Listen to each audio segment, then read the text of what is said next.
اس programme کے اخراجات جو اسمر منسٹریز کے دوست اور پارٹنرز ادا کرتے ہیں۔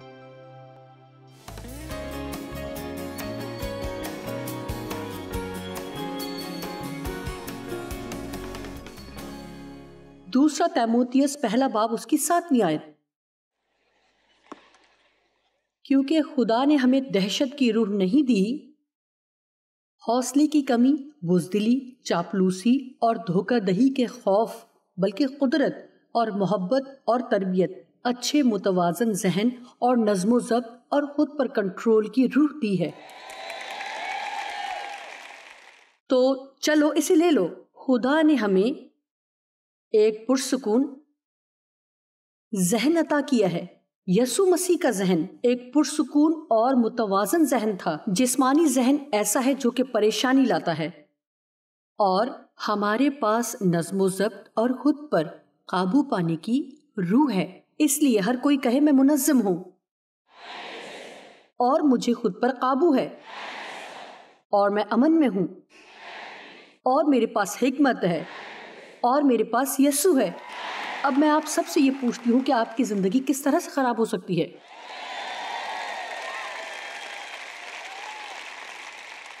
لہٰذا ہمیں وہ سب حیرت انگیز چیزیں استعمال کرنے کی ضرورت ہے جو خدا ہمیں دیتا ہے۔ آپ جانتے ہیں کہ امید، میرے لحاظ سے امید ہماری زندگی میں ذہنی اور جذباتی طور پر حقیقی استحکام بخشتی ہے۔ بائبل کہتی کہ امید ہماری روحوں کا لنگر ہے، اور آپ کی روح، آپ کا ذہن، آپ کی سوچ اور آپ کے احساسات، یہ ہمارے وہ حصے ہیں جو پریشان ہو جاتے ہیں۔ دراصل امن آپ کی روح کے اندر ہے، حکمت آپ کے پاس آپ کی روح میں ہے، لیکن یہ ہماری جان ہے جو پریشان ہو جاتی ہے، جو گہرائی میں ہے۔ ہمیں صرف اسے اوپر سطح پر لانے کی ضرورت ہے۔ جب یہ کشیدگیاں باہر کی طرف سے ہمارے خلاف آئیں تو امید ہماری روحوں کا لنگر ہے۔ امید اصل میں ایک مثبت رویہ ہے جو کہتا ہے یسوع اس کی حفاظت کرے گا۔ میں یہ ایمان رکھتی ہوں کہ کچھ اچھا ہونے جا رہا ہے۔ میں یقین کرتی ہوں کہ خدا اس سے اچھا کام کرنے والا ہے۔ شیطان چاہتا ہے کہ ہم مایوس ہو جائیں، اور اصل میں بائبل میں مایوسی کے لیے لفظ نا امیدی ہے، اور اگر آپ لفظ نا امیدی کی وضاحت کریں تو اس کا مطلب ہے کہ ہم بغیر سمت، جہاں کوئی راستہ نہیں، جہاں ہم مکمل طور پر بغیر سمت و راستہ کے ہوں اور وسائل کے بغیر ہوں اور اسے چھوڑنے کی کوئی امید نہ ہو۔ لیکن اگر آپ کسی مقصد کے بارے میں پر امید ہونا چاہتے ہیں تو پھر انتظار نہ کریں، خود سے بات کریں اور اپنے آپ کو یہ یاد دلائیں کہ مسیح میں آپ کون ہیں۔ خدا میری طرف ہے، وہ ان حالات میں کام کرے گا، میرے پاس امید ہے۔ جب آپ کے پاس امید ہوتی ہے تو حقیقتاً یہ شیطان کو پاگل کر دیتی ہے۔ اصل میں خداوند کا کلام کہتا ہے کہ اگر آپ امید کے قیدی ہوں گے، امید کے قیدی، تو خدا آپ کو دگنا اجر دے گا۔ ہر چیز جو آپ کھو چکے ہیں اور اسے چھوڑ دیا ہے، وہ اپنے کسانوں کی خوشحالی کو دوبارہ بحال کرے گا۔ ہر چیز جو آپ کھو چکے ہیں، خدا اسے دگنا کر کے بحال کرے گا۔ اگر آپ امید کے قیدی ہیں، قیدیوں کو ایسی چیزوں میں بند کر دیا جاتا ہے جن سے وہ باہر نہیں نکل سکتے، اس لیے اس کا مطلب ہے کہ آپ کو امید کے ساتھ خود کو بند کرنے کی ضرورت ہے۔ اس بات سے فرق نہیں پڑتا کہ آپ کو کتنی بری چیزیں ملتی ہیں، یہ کہنا شروع کریں میرے ساتھ اچھا ہونے جا رہا ہے، اور اگر آپ یہ کرتے ہیں تو یہ کشیدگی دور کرنے کا زبردست رویہ ہے کہ خدا یہ کام کرنے جا رہا ہے۔ ہمیں ہوشیار ہونا پڑے گا کہ ہم کیسے بات کرتے ہیں، اور اصل میں یہ اس پیغام کا حصہ نہیں، لیکن مجھے صرف یہ کہنا ہے کیونکہ اپنی تمام تر خوبیوں کے ساتھ آپ خود سے بات کر سکتے ہیں۔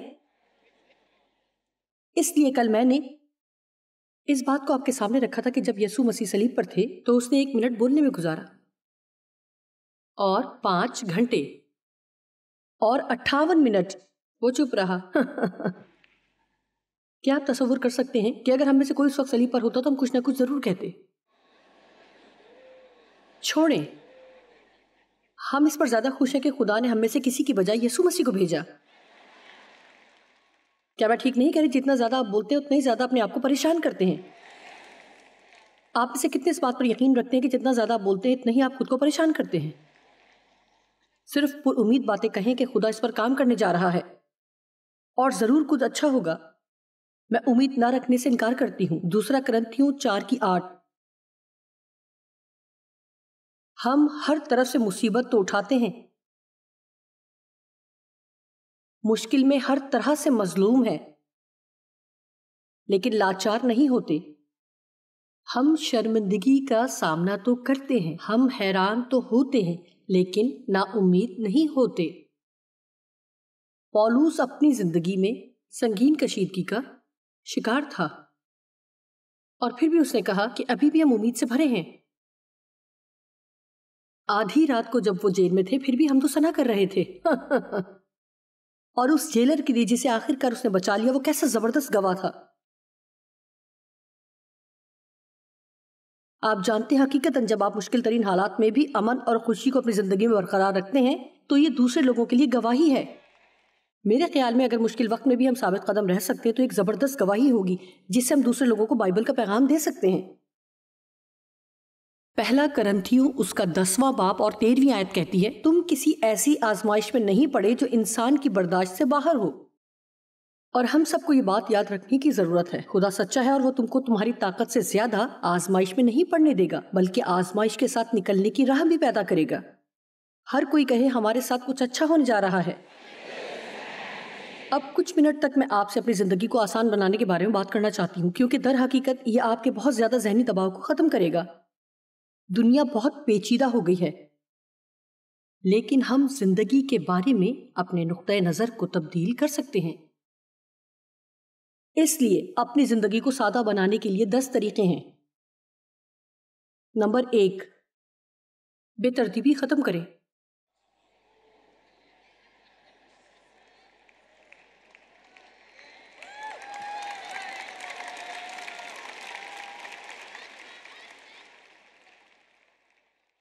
جس کا مطلب ہے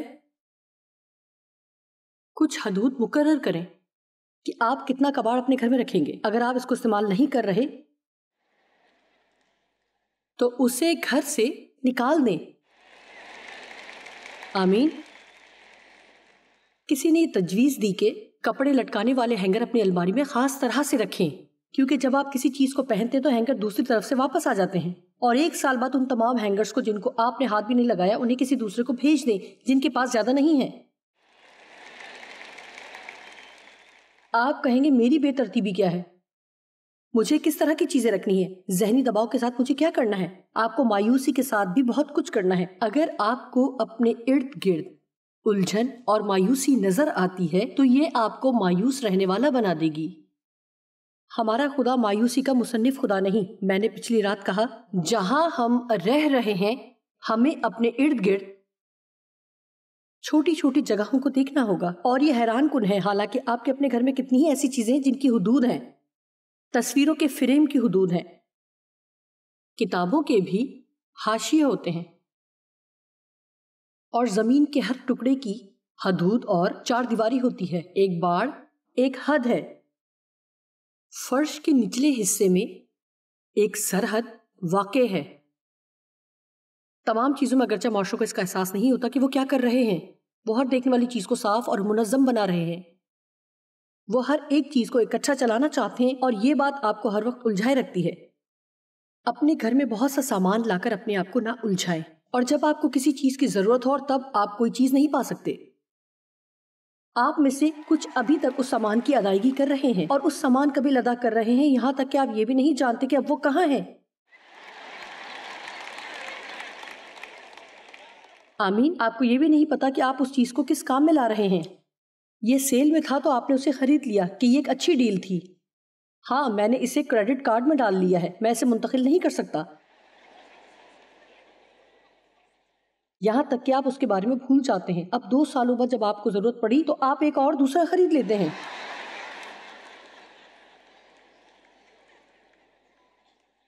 پہلا کرنتھیوں 14:33، کیونکہ خدا ابتری کا نہیں بلکہ امن کا بانی ہے۔ اگر آپ کسی سامان کو اچھی طرح سے سنبھال نہیں سکتے تو اس سے چھٹکارا حاصل کرنے کے لیے رقم ادا کر کے آپ کسی اور کی خدمات حاصل کر سکتے ہیں۔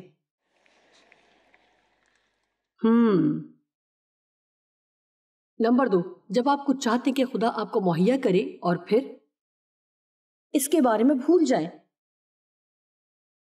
خدا سے کہیں کہ مہیا کرے اور یقین رکھیں کہ اگر وہ آپ کے لیے ٹھیک ہے تو خدا صحیح وقت اور صحیح طریقے سے آپ کو مہیا کرے گا۔ وہ کام کرنے کی کوشش میں جو صرف خدا کر سکتا ہے خود کو مایوسی میں مت لائیں۔ جیسے کہ آپ کہیں کہ میں اپنے چرچ میں حمد و ثنا کرنے والی رہنما بننا چاہتی ہوں، خدا سے کہیں کہ اگر یہ عہدہ میرے لیے ہے تو میں دعا کرتی ہوں کہ اسے حاصل کرنے میں تو میری مدد کر۔ اگر اس کے لیے آپ کو درخواست دینے کی ضرورت ہے تو درخواست دیں، اور اس بات کی وجہ سے پریشان نہ ہوں کہ کون اسے حاصل کرنے جا رہا ہے۔ خدا پر بھروسہ کر کے دیکھیں، اگر ہم صرف خدا پر بھروسہ کریں تو حیران کن طور پر ہم زیادہ مطمئن ہو سکتے ہیں۔ اور میرے پاس اتنا وقت نہیں کہ ان حوالہ جات کی طرف جایا جا سکے، کیونکہ ابھی بھی میرے پاس بہت سی باتیں جو میں آپ کو بتانا چاہتی ہوں۔ آج پہلے ہی ہم بہت کچھ کر چکے ہیں، لیکن یعقوب 4 باب پہلی اور دوسری آیات میرے لیے زندگی تبدیل کرنے والی ہیں۔ اور یعقوب اس طرح سے شروع کرتا ہے، یعقوب 4 باب پہلی آیت اس طرح سے شروع ہوتی ہے، وہ کہتا ہے تم میں لڑائیاں اور دشمنی، جھگڑے، فساد کہاں سے آ گئے؟ کیا ان خواہشوں سے نہیں جو تمہارے اعضاء میں فساد کرتی ہیں؟ دوسری آیت کہتی ہے کہ تم خواہش کرتے ہو جو دوسروں کے پاس ہے اور تم اسے پورا کرنے کی خواہش کرتے ہو، اور جو کچھ دوسروں کے وہ آپ چاہتے ہیں آپ اسے حاصل کرنے کے قابل نہ ہونے کی وجہ سے غصہ کرتے ہیں۔ تم جھگڑتے اور لڑتے ہو۔ بڑا جواب یہ ہے کہ تمہیں اس لیے نہیں ملتا کہ مانگتے نہیں۔ مجھے یہ پسند ہے۔ آپ اپنی زندگی میں چیزوں کو پنانے کی کوشش نہ کریں، آپ دعا کر سکتے ہیں اور خدا سے کہہ سکتے ہیں، اور اگر یہ آپ کے لیے ٹھیک ہوگا تو خدا صحیح وقت پر آپ کے لیے دروازے کھولے گا، اور ہم بڑی تیزی سے خدا کا شکر ادا کرنے کی طرف جا سکتے ہیں۔ اور جو ہم چاہتے ہیں اگر وہ ہمیں نہیں دیتا، صرف یہ یقین رکھتے ہوئے کہ وہ ہم سے بہتر جانتا ہے کہ ہمارے لیے کیا ٹھیک ہے۔ آج یہاں کچھ لوگ ہیں جو کہ مکمل طور پر مایوس ہیں کیونکہ جو کچھ آپ کرنے کی کوشش کر رہے ہیں اگر وہ نہیں ہو رہا تو صرف خدا سے کہیں اور اس پر بھروسہ رکھیں، اگر یہ آپ کے لیے ٹھیک ہوا تو وہ آپ کو دے دے گا۔ ایک چیز یقینی ہے کہ اگر خدا یہ نہیں کر سکتا تو پھر آپ بھی یہ نہیں کر سکتے۔ آمین۔ کبھی کبھی میں خدا کو بتاتی ہوں کہ میں اس بات پر الجھتی نہیں، کیونکہ خدا اگر جو تو نہیں کر سکتا تو میں بھی نہیں کر سکتی۔ میں امن میں رہتی ہوں اور خدا کے کاموں کو دیکھتی ہوں۔ نمبر 3، جیسے ہیں ویسے ہی رہے، لوگوں کو متاثر کرنا بند کر دیں۔ یہ کیسے ذہنی دباؤ کو دور کرتا ہے؟ میرے خدا، اگر میں بہت زیادہ سوچوں اور مجھے لگے کہ سب کو متاثر کرنا ہے تو میں ذہنی دباؤ سے مر جاؤں گی۔ آپ اس سے اچھا کر سکتے ہیں۔ مجھے بتائیں کہ آپ کیا دیکھتے ہیں، آپ کیا حاصل کرنا چاہتے ہیں۔ میرا مطلب ہے کہ میں ایسی ہی ہوں، اسی طرح خوبصورت ہوں، اور ہر جگہ میں ایسی ہی قبول کی جاتی ہوں۔ میں دھیما نہیں بولتی، ایسا ہی اونچا جیسا کہ میں لوگوں میں ہوتے ہوئے، لیکن جو لوگ ذاتی طور پر مجھے جانتے ہیں اچھے انداز میں عزت دیتے ہیں۔ جوائس صرف جوائس ہے۔ ہمیں دوسروں کو متاثر کرنے کی کوشش نہیں کرنی چاہیے، اور ہمیں دوسروں کے سامنے دکھاوا نہیں کرنا چاہیے۔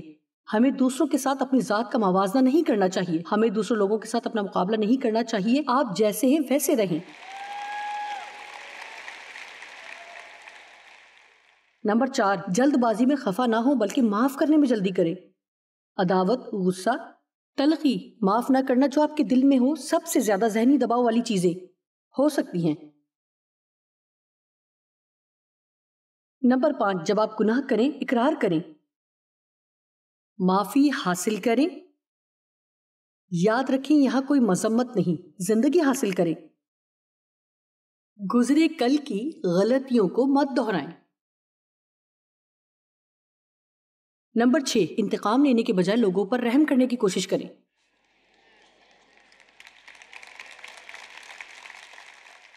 آپ اس کے حقدار نہیں، لیکن میں چاہتی ہوں کہ آپ اس بات کو جانے دیں۔ یہ آپ کی سوچ کا ایک عمل ہے، اور در حقیقت جو کچھ آپ نے کیا مجھے اس بارے میں آپ سے بات نہیں کرنا چاہیے۔ میں اس بات کو جانے دوں گی، اس لیے رحم کریں کیونکہ مجھے بھی رحم کی ضرورت ہے۔ نمبر 7، جب آپ کو مدد کی ضرورت ہو تو کہیں کیا آپ میری مدد کریں گے؟ نمبر 8، فیصلے کریں۔ ہر ایک چیز کے بارے میں شک میں پڑھنے کو روکیں۔ اگر آپ واقعی شک میں ہیں تو ذہنی دباؤ سے باہر نکلیں اور اس کا پتہ لگائیں کہ آپ ریسٹورنٹ کے کھانے میں کیا منتخب کریں گے۔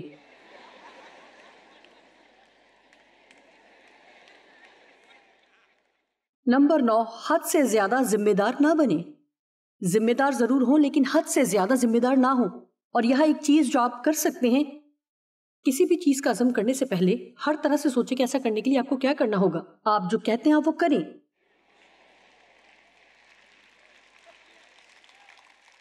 میں نے عمل کرنے سے سیکھا ہے کہ مختلف کام کرنے کے لیے بولنے کے مختلف مواقع آتے ہیں۔ اور ہاں کہنے سے ہی میں کام کرتی ہوں، لیکن میرے خیال میں باقاعدہ عمل نہیں کیا تو پھر یہ کہنا آسان ہے، ہاں ہاں ضرور، ہاں ہاں آمین۔ دیکھیں میری زندگی مجھے پھر بدحواس بنا رہی ہے۔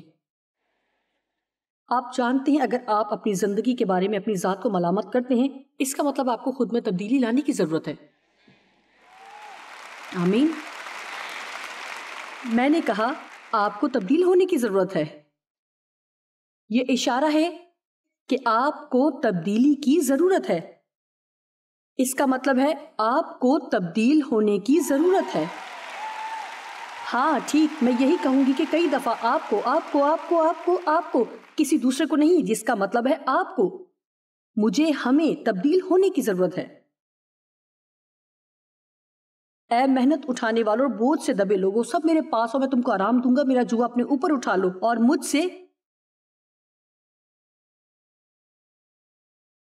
مجھ سے سیکھو۔ تعلقات کو آسان بنانے کے 7 طریقے ہیں۔ نمبر 1، ہر ایک کو جو یہ کہتے ہیں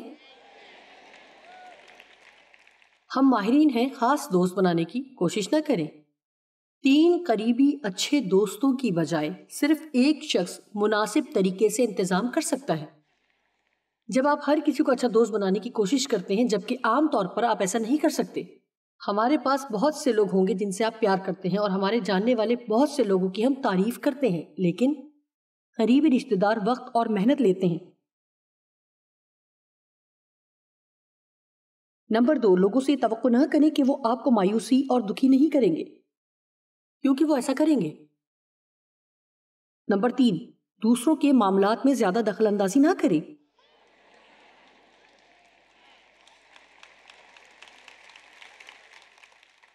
آپ میں سے خود کسی دوسرے کی وجہ سے مشکلات کا شکار ہیں، انہیں اپنے ذہن پر سوار نہ کریں۔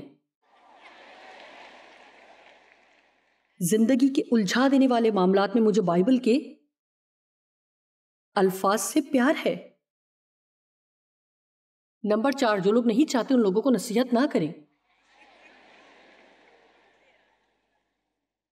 نمبر 5، جتنا زیادہ آپ لوگوں کو تنقید کا نشانہ بنائیں، اس سے بڑھ کر ان کی تعریف کریں۔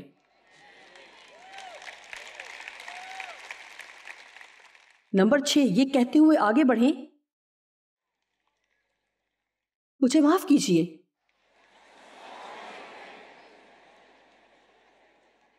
چہروں کو دیکھتے ہوئے اور یہ کہتے ہوئے اس کی مشق کریں، اس سے میرا مطلب ہے کہ مجھے معاف کیجیے گا۔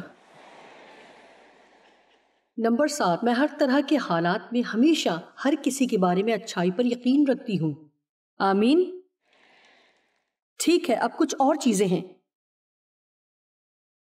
اپنے اطمینان کو تھامے رکھیں۔ اسے تھام لیں، ہم اس طریقے سے بات کرنے نہیں جا رہے جیسے یہ آپ کی ذات سے ہٹ کر کوئی بات ہے۔ آپ سکون چاہتے ہیں اور ہمیں اسے تھامے رہنے کی ضرورت ہے، لیکن ہم تیزی سے بائبل کے حوالے کی طرف آتے ہیں۔ خروج 14:14، خداوند تمہاری طرف سے جنگ کرے گا اور تم خاموش رہو گے۔ ایوب 13:5، کاش تم خاموش ہو جاتے، یہی تمہاری عقل مندی ہوتی۔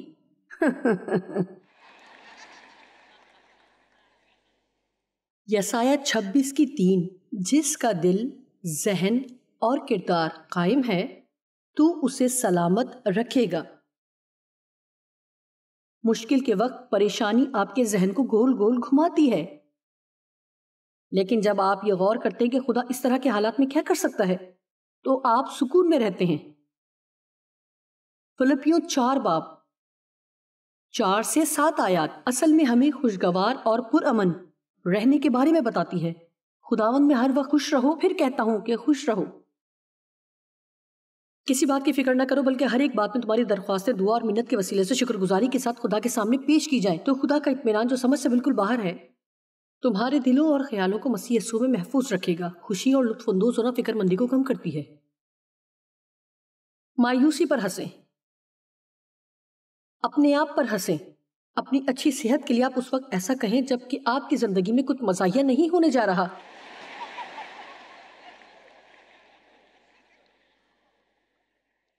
جی ہاں، آپ واقعی اپنے آپ میں بہت مضحکہ خیز ہیں۔ تلاش کر لیں، یسوع مسیح نے کہا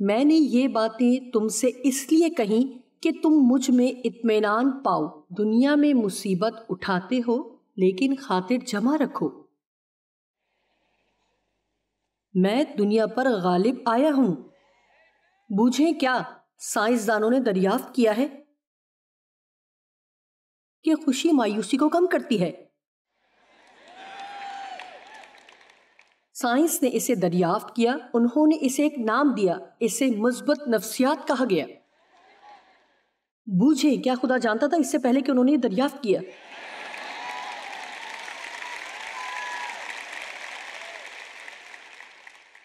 ایماندارانہ طور پر میں ان تمام چیزوں کے حوالے سے جو وہ جانتے ہیں ماہرین کے ساتھ ٹکرا جاتی ہوں. ہاں، اب سائنسدان ہمیں مایوسی کو دور کرنے کے سب سے اعلیٰ 5 طریقے نہیں بتائیں گے. وہ کریں جس سے آپ لطف اندوز ہوتے ہیں. ہیلو، میں کوئی سائنسدان نہیں ہوں، اور کل صبح میں نے آپ کو بتایا کہ خوش رہنے والا دل ایک اچھی دوائی ہے. آپ جانتے ہیں خوشی کچھ ایسا کرنے سے آتی ہے جس سے آپ لطف اندوز ہوں. آمین. میں نے اپنے لیے ایک منصوبہ بنایا، مجھے اگلے دنوں کے لیے گھر ملتا ہے. آپ جاننا چاہتے ہیں کہ میں اگلے دنوں میں کیا کرنے جا رہی ہوں؟ مجھے یہ دیکھنے دیں تاکہ میں اسے دریافت کر سکوں میں نے اسے کہاں رکھا ہے. ٹھیک ہے، آج میں اسے یہاں چھوڑتی ہوں. میں کسی کے ساتھ کافی پینے جا رہی ہوں جو مجھے کچھ منٹوں میں اسے بنا دے. میں اپنے کام کرنے والوں کے ساتھ لطف اندوز ہونے جا رہی ہوں جن کے ساتھ گھر جانے کا ارادہ ہے. ہاں، میں ان کے ساتھ لطف اندوز ہونے جا رہی ہوں. میں نے یہ فیصلہ کی کہ میں لطف اندوز ہوں گی. یہ وقت اس بات کو درست کرنے کے بارے میں بات کرنے کا نہیں ہے کہ کانفرنس میں کیا غلط ہوا. اگلے وقت میں آپ اپنے ذہن کو ان رشتہ داروں کی طرف جانے کا بنا سکتے ہیں جبکہ وہ پسند نہیں کرتے. آپ ان سے لطف اٹھائیں. بائبل کہتی ہے کہ عورت اپنے شوہر سے لطف اندوز ہو. آمین. میں نے فیصلہ کر لیا ہے کہ میں ہر ایک موقع پر ہنسوں گی، لہٰذا میں گھر جا رہی ہوں. اس لیے جو بھی میرے ساتھ جہاز پر جانا چاہتا ہے خوش ہونے کے لیے تیار ہو جائے.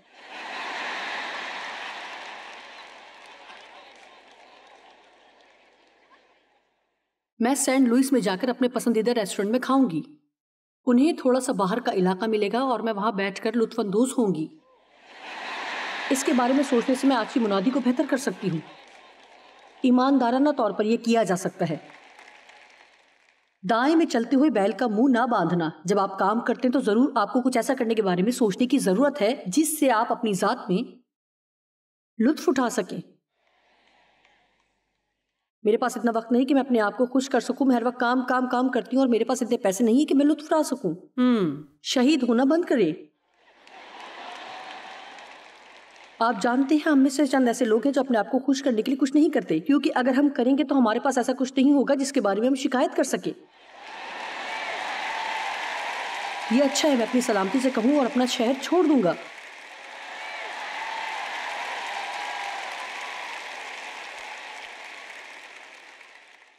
کچھ وقفہ لیں، کچھ ایسا کریں جو آپ پسند کرتے ہیں.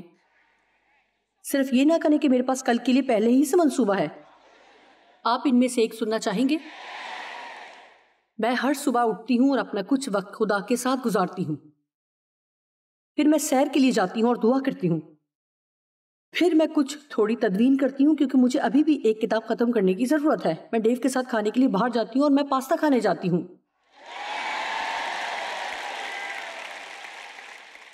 ہفتے میں میرا ایک دن پاستا کا ہے. یہ میری حد ہے اور یہ میرے لیے میٹھا کھانے کا دن ہوتا ہے.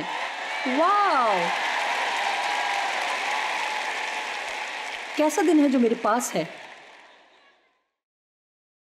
اور آپ جانتے ہیں کیا، اگلے ہفتے کے وسط میں کہیں اور سفر کروں گی اور میں کچھ ٹی وی کے پروگرام دیکھوں گی اور 45 منٹ کا انٹرویو دوں گی، 45 منٹ کا سبق دوں گی. اور یہ کافی ہوگا کیونکہ اگر میں کچھ اور کرنے میں وقت لوں گی ان چیزوں کے جن کے درمیان میں لطف اندوز ہو سکوں تو پھر میں الگ نہیں ہوتی اور زیادہ بوجھ تلے نہیں ہوتی. آمین. اور یہ جو کچھ بھی ہے، جو معاملات آپ اپنی زندگی میں دیکھ رہے ہیں، اپنے آپ پر ایک احسان کریں اور کچھ ایسی چیزوں پر کام کریں جن سے آپ لطف اندوز ہوتے ہیں. چاہے یہ 5 منٹ کا چھوٹا سا کام ہے، تھوڑی سی چھٹیاں ہوں، یا چاہے